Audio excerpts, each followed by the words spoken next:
টাকা উদ্ধার মানে আমি আপনাকে বলছি ওই পার্থ চ্যাটার্জির ঘর থেকে যেরকম টাকা পাওয়া গেছিল সেরকম টাকা, এরকম ক্যাশ টাকা স্কুলের মধ্যে আছে মানে আমরা তো একদম স্কুলে বেনিয়মের পর বেনিয়মের অভিযোগ, তারপরে আজকে এই ঘটনা ধরা পড়েছে। আরও বিস্তারিত এখানে যারা ছিলেন একদম আমার, যে কারণে আমি বীজপুরে এই শিক্ষা ব্যবস্থা দেখার জন্য দুজনকে আমার নমিনি অ্যাপয়েন্ট করেছি, যে যারা স্কুলের ডেটা ব্যাংক তৈরি করবে, সেই সমস্ত খুঁজতে খুঁজতে যে কোথায় শিক্ষা নিয়ে কি হয়েছে।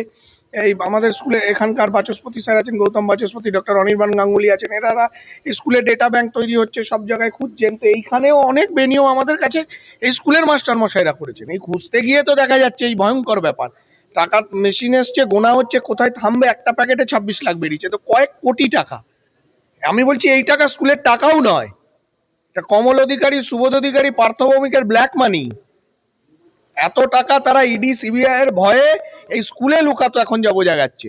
এবং শুধু স্কুলে নয়, আমার ধারণা তাদের যে টেরাগুলো ছিল, এবার তো আমরা সেদিকে নজর দেবো এবং প্রশাসনকে বলবো তীক্ষ্ণ নজরদারি করতে, কারণ এইসব ব্ল্যাক মানি তারা বাড়িতে ভয়ে রাখতে পারতো না। তার কারণ হচ্ছে এই মাঝের পিরিয়ডে ক্ষমতায় থাকলেও ইডি সিবিআই এর ভয় তো একটা ছিল, সেই জন্য সমস্ত টাকাই স্কুলের লুকিয়েছে। মানে দুর্নীতি বলে দুর্নীতি যেখানে, আমার তো মাস্টারমশাই উনি যেখানে বসে উনি ভাবছেন যে তো স্ট্রোক, মানে উনি আমাকে একটু আগে বলছিলেন যে আরে স্ট্রোক হয়ে যাবে আমার এ দেখতে গিয়ে, এরম চুরি হয় নাকি, এরম দুর্নীতি হয় নাকি? স্কুল না, এটাকে যে যা বানিয়ে রেখেছে নোংরামির চরম জায়গায়। এবং এই দুর্নীতি, এবং শুনছি আরো কথা আপনাদের নিয়ে যাব এরপরে, শুনছি এখানে একটা বেডরুমও আছে। চলুন এখন আপনাদের সঙ্গে নিয়ে যাব, যে দেখবো। হ্যাঁ তাই তো শুনছি, এবার আপনাদের নিয়ে গিয়ে দেখবো। আমরা আমরা অপেক্ষা করছিলাম যে আপনারা কখন আসবেন, যা হবে প্রকাশ্য মিডিয়ায় মানুষ দেখবে, সামনে হবে। টাকা তো এখন কাউন্টিং চলছে চলছে তো, তাই তো। কোথায় কি বলছে সকাল 6টা লাগবে যা বলছে। মেশিন নতুন দুটো মেশিন কাজ করছে। কাজ করছে।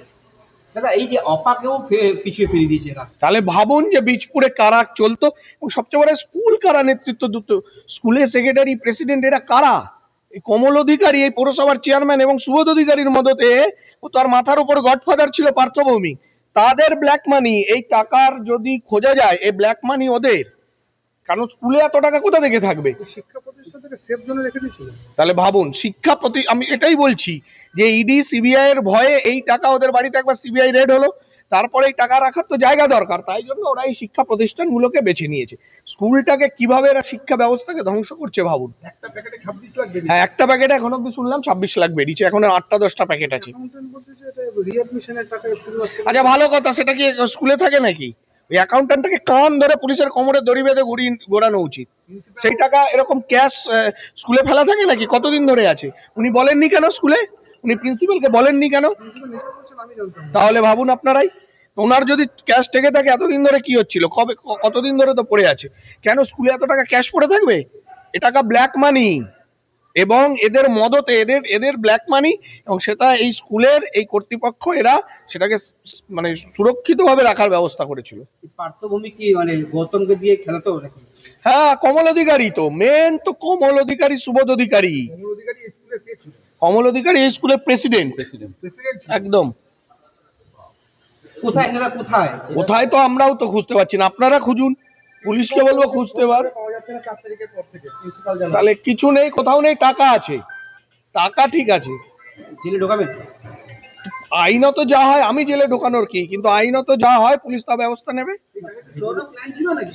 এই টাকা ব্ল্যাক মানি একদম, এটা জেনে রাখুন। যেরকম ভাবে সুরেন্দ্রনাথ কলেজে টাকা রেখে ভুলে গেছে, অডেল টাকা তো, আর এখানে টাকা তো এরা সব জায়গায় ছড়িয়ে রেখেছে। এই টাকা বার করতে পারেনি, হয়তো আমাদের নজরদারি আর একটু ঘাটতি হলে, আর কদিন দেরি হলে এটা সরাতো আস্তে আস্তে, সে সুযোগটা পাইনি।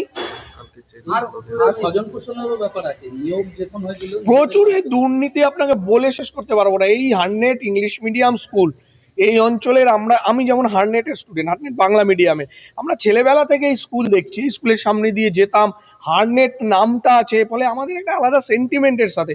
বহু পুরনো স্কুল, এই অঞ্চলের মধ্যবিত্ত বাঙালিরা একটা ইংলিশ তাদের বাজেটের মধ্যে এই স্কুলটাতে পড়ে, সেই স্কুলটাকে এরকম নোংরামির জায়গা মানে করে ফেলেছে এরা, মানে কোনো জায়গায় এরা ছাড়বে না। বেডরুম রয়েছে?